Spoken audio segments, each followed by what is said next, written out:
भारत के एक छोटे से गांव में मोहन नाम का एक गरीब किसान रहता था। उसका घर मिट्टी का था और उसके पास केवल 2 बीघा जमीन थी। मोहन अपनी पत्नी सीता और 2 बच्चों के साथ बहुत साधारण जीवन बिताता था। उसकी सबसे बड़ी पूंजी उसकी मेहनत और ईमानदारी थी।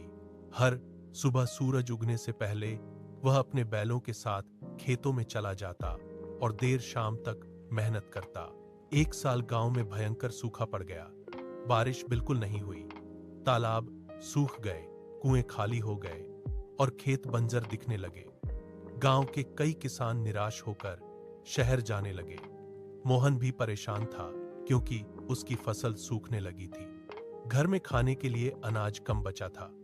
उसके बच्चे भूखे सो जाते, लेकिन फिर भी मोहन हिम्मत नहीं हारता था। एक दिन खेत में काम करते समय उसे अपने दादा की बात याद आई। दादा कहा करते थे, धरती मां मेहनत करने वालों को कभी खाली हाथ नहीं लौटाती। यह सोचकर मोहन ने अपने खेत के पास पड़े पुराने कुएं को साफ करने का फैसला किया। वह रोज सुबह से शाम तक मिट्टी निकालता और पत्थर हटाता। गांव वाले उसका मजाक उड़ाते और कहते, इतनी मेहनत बेकार है, यहां पानी नहीं मिलेगा। लेकिन मोहन ने किसी की बात नहीं सुनी। कई दिनों की कठिन मेहनत के बाद अचानक कुएं से पानी निकल आया। मोहन की खुशी का ठिकाना नहीं रहा। उसने तुरंत खेतों में पानी देना शुरू किया। धीरे धीरे उसकी सूखी फसल फिर से हरी होने लगी।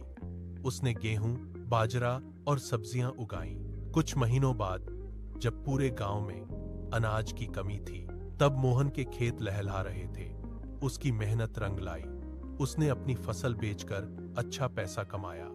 सबसे बड़ी बात यह थी कि उसने अपने पड़ोसियों की भी मदद की और गरीब किसानों को मुफ्त में अनाज दिया। गांव के लोग अब उसकी तारीफ करने लगे।